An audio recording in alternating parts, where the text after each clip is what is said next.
parents have some concerns of some stuff they may have found in your room? Yeah, I believe so. And what would it be? A human head and hands. Like, for real human head and hands? Yes. February 27, 2021, right in between 11 p.m. to 1 a.m. is when it happened. And within a 2-day period, he went from chopping up a homeless guy to confessing. In the clip, you can see Brian's car in the water. He tried to dump the body and parked too close to the edge and was unable to get out. So he had to call his parents and get help. Cops arrived at the scene and questioned Brian, and he said he was out getting some fresh air. Yeah, we made him wait till he was almost 18 before he got his driver's license because we didn't want him having any accidents like they do when they're 16 and 17 and Gotcha. doing stupid things. This your son right here? Yep. Yeah. Hey, partner, you want to come out and talk to me real quick? Sure, I mean, Appreciate it, man. I'm really cold. Is it okay if it's in here? Because That's fine. Because he had Okay, that's fine. I did not know that. No, please stay in the car. All right. Nobody else in the car. no, Okay. No, just us. I'm the father. That's the mother. This is our son. He just called us 20 minutes ago and said, "Dad, I parked at the boat ramp and I messed up. I tried to get out of the car and it slid down." Well, you're not hurt, right? You're okay. no, just a Okay. little cold is all. Just beside your pride a little bit.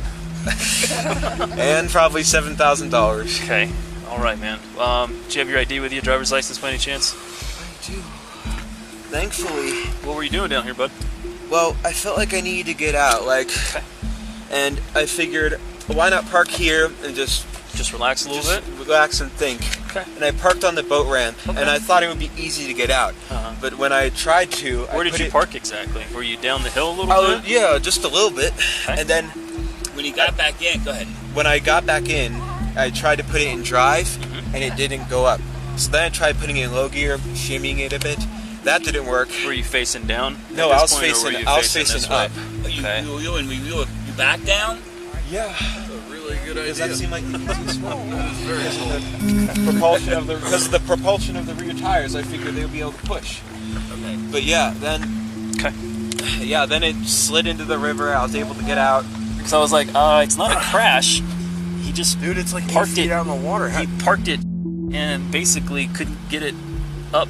It just lost traction, looks like, and then he actually went in it down in the water. He's not hurt at all, so I'm like, how are you gonna get this car out if possible? Does he need to stay here? Or I'm sorry? Is he free to go? I'm sure he'd like to go home and get warm. I'm sure he'd like to get some pants on. Yeah, right? Yeah, it's not a crash. It's Okay. simple It's just a mistake. stupid act. So And then they got a tow truck out and found some red stains on the back of his bumper, and it looks like blood. This is where things start unraveling. hey, quick question for you. Sure. So the back bumper, I don't know, you can probably see it from here. There's a lot of red on the back of that. Yeah. Dripping down it all a little bit. But underneath the license plate, a little area right there. Okay. Okay. A lot of red. Which means, looks like blood. Blood? Yeah. I don't know if did your son hurt himself on his I way don't out at all? He might have, he just didn't know it. I don't know. That's why I'm asking. It's a good question. He's at home. He's to make sure he's not got a cut or He said he's going to bed. something out on him somewhere that he's not aware of, maybe because his adrenaline was a little high. Maybe just have him do like a self-check, make sure he's okay. Hello? Brian, are you okay? They see blood on the back bumper of the vehicle. Really? Yeah, did you get hurt? No. Are you sure you don't have any injuries? No, I'm fine. There's blood on it? We're not sure. We're not It's- sure. It's a red, something red It- underneath the license plate. Similar blood stain. Oh no. Right. But you're not injured. You don't have any cuts.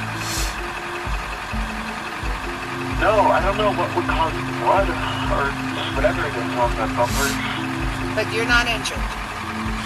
No, I'm not injured. Okay. All right.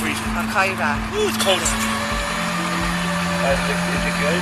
My car good? No, No, Brian, they're okay. trying to get it out. They got to rehook it and try it again. They were able to tow the car back to the house, and in the morning, the dad decided to clean the car. So he found the wallet, but he didn't think to check out the bloody bumper and look inside the trunk. He said he went on to do other things. During the whole questioning with the dad, the mom, Terry, decides to look through her son's room and found something a mother would never want to find or experience. My wife called. Get over here right now. Drop everything, leave right now. 111 is John. What's the address emergency? Hi, there is an emergency. I found something in my son's closet wrapped in a plastic bag. Okay, what was it? I think it's a human head. It's a what? I think it's a human head. Why do you think it's that? Because it looks like it's all an ear. Is it bloody or does it like anything like that? I just told you to come. That's why I had to take a picture and send it to you. What's the address? Is your son there now? He just pulled up. We wanted to make sure he was here before we called. How old is he? 19. He's had a little bit of a fascination with the morbid, but he was channeling it, I thought, into becoming a crime scene investigator, but not so much. Do you think he's going to be cooperative with us? I don't know. I don't think he'll be violent. Just came back from his friend's house. Does he have any weapons in his room, or do you guys have any in the house? I don't know. I think that he has a shotgun, but we can certainly remove it immediately before he gets in his room. He's out by the car now, so. Is the bag still in the closet? No, it's in my kitchen sink. And there's a secondary bag that I have not opened.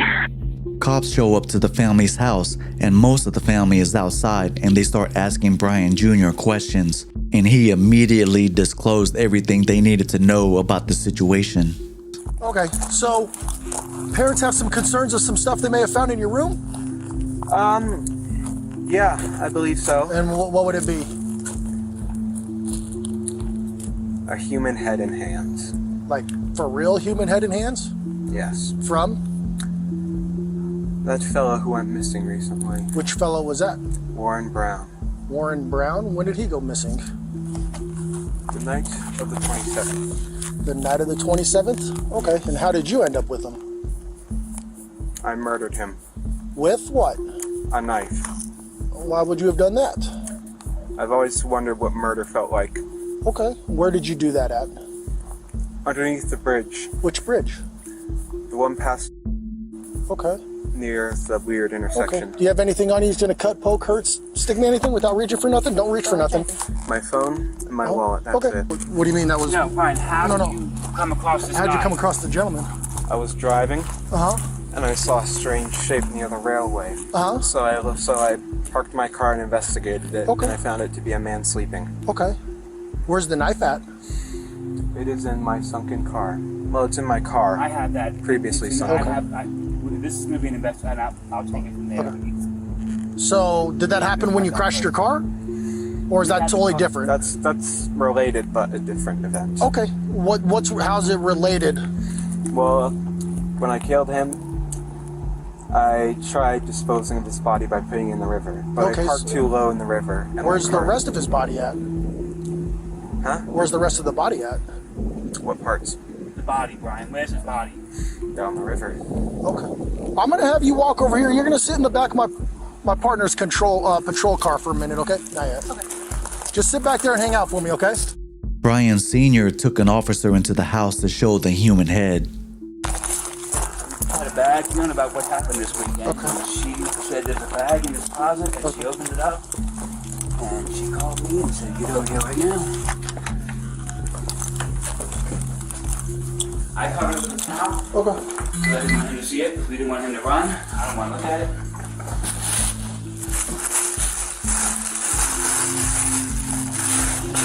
Yeah. So we get there to pick him up. We call the police at 2 o'clock in the morning. My son put his car in the river. So they called a tow truck company. We called 4 tow truck companies. Couldn't get the car out of the river. Where's the Saw car? blood all over the bumper. Where's the car Where at is right the now? car? So we towed it to Scotty's to have it, see if they could fix it. So I called Is it Scotty's still and said, there? "Don't touch it." Okay. I already called him and said, "Don't touch Nothing was taken out of the vehicle. it." Yes, that you know. I did. Yes. What did you take out of the vehicle? I cleaned it out. Bottles, everything, incriminating Do you know stuff. where that stuff is? Yes, it's all at the house. We're gonna get it all fixed up. Right. Call Scotty's, they're gonna start it up. Right. But then things started unfolding. Okay. We saw blood on the bumper. We asked Brian, Brian, what's this from? Oh, I think I cut my finger. When they took Brian in for questioning, while in the car, he saw the place where he killed Warren, and he pointed that out to the officer. It was under this bridge. It was under this bridge? Yeah. Okay. In the video, some cops show up to the location and find body parts everywhere. It's right here. Oh, you see it? Yeah. Because there's an arm.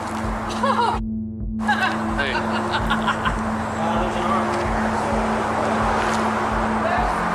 Just search ever. There's an arm, there's another arm. Okay, hold on. Do some pictures. Start right now. There's another one. I don't have a clue. Okay. This is like something out of TV. Just having a discussion with the deputy chief about how these kids don't have any remorse.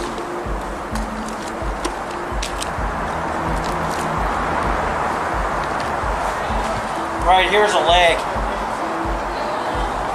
Well, it could be the upper arm or a leg. Well, there's 3. There, and there. Pieces down there, I mean. A patrol guy to yellow tape it and then hold it, because the potential is that there's a secondary by the boat launch. During the questioning with the dad, he said his wife runs a daycare and that their reputation and business is going to be ruined. This is too much for me. I have the same name as my son, and now this has happened. I need to move to Mogadishu or something. Because I can't. This is going to kill my family. How do I know this guy's family's not going to come after us? Well, I mean, there's lots and lots of. I don't know how this is going to unravel. Sure. For the sins of my son, I don't know what's going to happen tomorrow. Right. And my wife is just a mess. You know. We can't go anywhere. I'm not working anymore. She can't have any more kids anymore. Everything's over. It's all done now. It's over. Our lives are totally over. She runs a license in-home daycare. She can't have a license anymore. I don't think that's true. Oh, okay. Well, her parents, when this hits the news, all the kids are going to be pulled out. Maybe. So yeah, everything's going to go belly up here. So if things are going to change, I don't know how it's going to change, but I got a feeling Grand Junction is no longer going to be our hometown because my name's been trashed. It could have been a lot worse considering they had a guy like that living in the house. He said he was feeling in a bad state of mind. He said a major depressive disorder. He saw a homeless guy close to the railroad tracks and decided to stab him to death and decapitate his head, arms, and other body parts. He then put the head in a leftover pizza box and other body parts inside of the car. Let's see. Yeah, it was the night of February 27th. It was a full moon. And I figured I could see so well, why not drive out? And I am in a bad state of mind at that time. I have major depressive disorder, so I am not thinking, shall I say, positively. Okay. And I'm cruising around for an hour and a half. So I fill up on gas halfway through. And I'm eventually driving underneath the bridge near the sheriff's office. And I was driving along, and I see a shape here on the railway track. So I'm like, oh, interesting. So I go up, and as I'm looking, I see a large thing wrapped in a canvas. Okay. And I'm like, that's a homeless person. So I grab my knife, I put on 3 layers of gloves, because plastic gloves can betray their users because they're so thin, those vinyl gloves, by putting your fingerprints through. So I put on 3 on one hand. I took the knife, I pulled back the canvas, and I stabbed his neck. He was panicking at first. In his old man voice, he was in his 50s. I know why I call him old man. saying, "What are you doing? What are you doing? Why? Ah!" And I just kept on stabbing his neck. Is this okay if I do a demonstration? Oh, yeah. This is him. I was strapped on top of him like this. Okay. And he couldn't fight back. It was actually surprisingly easy. I was barely breaking a sweat. I thought, oh, this guy, he's going to be tough. But no, it was actually surprisingly easy. And during the time, I was growling and making animalistic noises. Why were you doing that? I suppose it was a frenzy. Okay. I was so excited, so rushed up on adrenaline every day. And I paused and he said, "Why are you doing this?" And I said, "I've been wanting to do this for a long time, murder someone." And then I continued. The whole ordeal lasted about a minute and a half. Okay. And I stabbed, and when I was finished stabbing him, he took out his last breath, a grunt, and his head was halfway cut off in stabs. All the while, no, actually, after I killed him, I just couldn't stop saying, "Stinky, dirty, dirty, stinky, stinky." I wasn't smelling anything, but... And why were you saying that? I don't know. Okay. And, But you remember doing it, so... Yeah. I suppose it was just me speaking out my mind at that moment. It was a pouring out of the mind. What are you worried about? I mean, this looks like it's pretty close to the road. Have somebody seen you or catching you? It was 11 p.m., okay. So not many were driving by. Well, it was behind the pillar. So, like, here's the road. Uh-huh. It was here. So people would only see a brief thing here and here. So, were you worried about them seeing you? I was worried about one of them stopping. What did you think could happen if somebody... Well, if they looked, well, it was quite dark under there, so they wouldn't have seen the guy unless they looked. They would have seen me holding a bloody 12-inch knife, wearing gloves, and wearing a mask to conceal my identity, a face mask. He said his mistake was the way he tried to get rid of the evidence. He took it to a place called the Blue Heron Drop-Off Point and tried to dump the body. He parked too deep down into the ramp and his car got stuck and flooded. During the interrogation, he's given off all the details and how he went about deleting the guy. He said because of people like Ted Bundy and the Zodiac guy, he wanted to know what it felt like to delete someone. And plus, for years, I was wondering what murder would feel like, because like Ted Bundy and the Zodiac, they all say murder is the best feeling in the world. So I'm like, I'm going to try that. Okay. So for some time, I had been wondering when it would happen. I always knew I would be in this building, whether it was as a criminal or a police officer. Okay. Because I was planning to go in the military, go into forensics. He said he's been really curious about deleting someone for about a year. He said he chose a homeless person because he said studies show that homeless and prostitutes are considered low-profile cases and don't get as much attention to them. Oh, what? Were you worried about, like, leaving evidence behind or being caught? Totally. Tell me about that and what you did then. Well, I was figuring the police don't... This is not to be taken offense, but police... They don't seem to care as much about high-risk individuals, homeless people, prostitutes, etc. So I was deliberately looking for someone who lived that type of life. Okay. And I found a homeless person, and the original goal was just leave him there. He also mentions about half of him would like to be with the girl, and the other half of him wonders what their head on a stick would look like. Well, occasionally when you see girls walking down the street, I take a glance at them, because it really is like Ed Kemper, where half of me says, well, I'm quite inept with women. I'm being honest, I'm no Casanova. But half of me says, I want to take that girl home and make her feel nice. And the other half of me, it's just like what Ed said, is I want to see what her head looks like on a stick. It's crazy that one time a while back, his parents found what he called a kit. The kit included hammers, shovels, knives, zip ties, duct tape, and a saw. But he somehow told them it was for something else, and they believed him. So, thoughts of shooting up to school to today, what has happened? Well, last year, my parents found a kit I had been assembling. It had hammers, shovels, knives, large zip ties, duct tape, saw. That was meant for hurting people. They found it though, and they were ready to call the police until I had convinced them it was via other methods, for other things, like, and it was an ultimatum where if I didn't throw it away, all that, they would call the police, and then I would have been arrested on charges of conspiracy.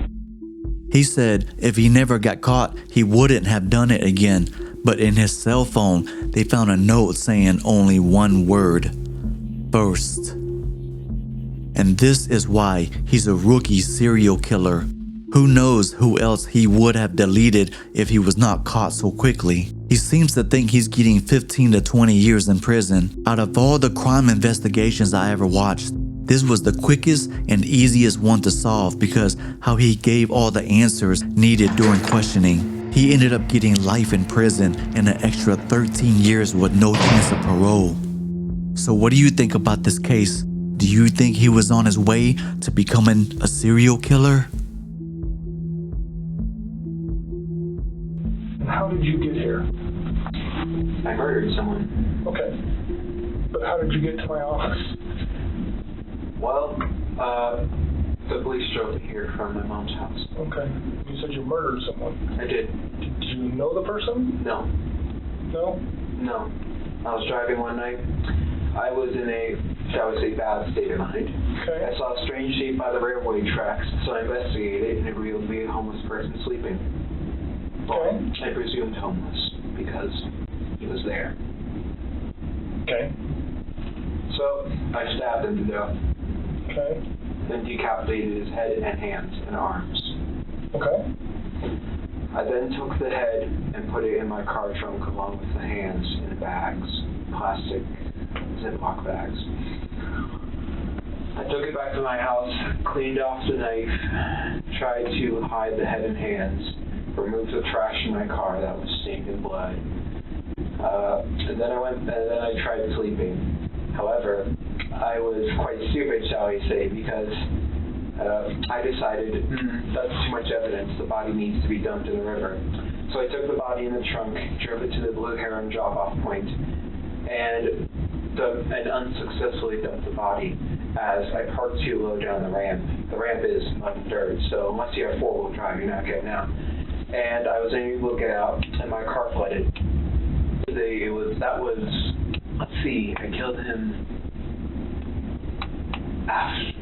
just after 11, February 27th, 2021, and then I dumped the body. I tried to dump the body. It's murder. I mean, I'm going to jail for 20, probably, but so I figured, why fight it? And then I left his body there, and then I took the head, put it in a leftover pizza box from the dinner a few nights ago. And then I took the hands, put them in the back, drove home, hid the hands and head in my room, cleaned the knife, threw away the garbage with the blood on it, and then put the blood stained, wasn't stained, it had splatters on it. I put it in the dish, in the washing machine. What did you put in there? I put the outfit I murdered him in the washing. You were wearing, or? Yeah, I was wearing. Okay. In the washing machine, put it on high speed so it would effectively remove the blood. Washed it twice. And then I tried going to sleep, but I was worried that because there was a hole in my gloves right here, I was worried that they would be able to obtain a partial print. Mm-hmm. So I figured, why not go all the way? I drove back in a different outfit, picked up his body, surprisingly heavy, put it in my trunk, and drove to the Blue Heron drop-off station. Okay. I parked, so it's like this, right? So let's say this is the ground. The ramp is quite steep. have four-wheel drive to pull out of it. Okay. And my car didn't.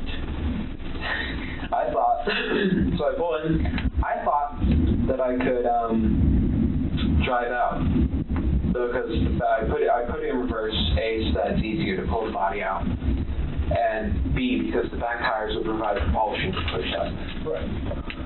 And I open the trunk, I take his body out, I put it in the water, and because I don't want fingerprints on a body, so I just try moving it with my shoes. That works successfully. He goes out some part in the river and floats off. Okay. God knows where he is now. Investigators are still curious to get to the bottom of Brian Corhee's state of mind at the time he committed the murder. And you talked about you were just kind of in a bad space that night. It was, yes. Okay. Why were you in a bad space?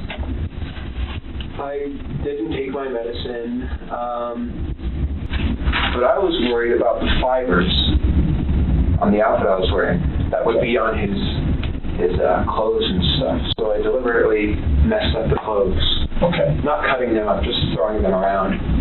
And I was worried about just how long it would take to find him, because it's a somewhat traveled road. Eventually someone with the windows down is going to smell something off. So how long have you been planning or looking for someone to do this with before you found this guy? About a year. About a year? No, 6 months. So have you come close or seen somebody or chickened out or anything in the past? No. I mean, I was looking for a deliberately secluded place like that one. I wouldn't just go up in Clifton and find someone walking down the street and stab them. No, that's too public. Everyone sees that. Well, have you looked like at the homeless places or anything in the past? I have, yes. I would go on night drives often, maybe once every 2 weeks. And I would just peruse the streets. Okay. So before this guy, how close had you come in the past? Not at all. Not at all? You just drive around and... Yeah, look, just try and find Is someone. anybody interesting No. in your mind thought of a plan? So what in your life has changed, or what in your mind has changed to make you... I don't know. Was it like something all of a sudden one day you woke up and thought I'll kill someone, or was it a gradual? It was gradual, I think. Call me weird, but I think everyone has had thoughts of shooting up their school. I didn't though. And then because of that, I suppose I just don't really like people at all.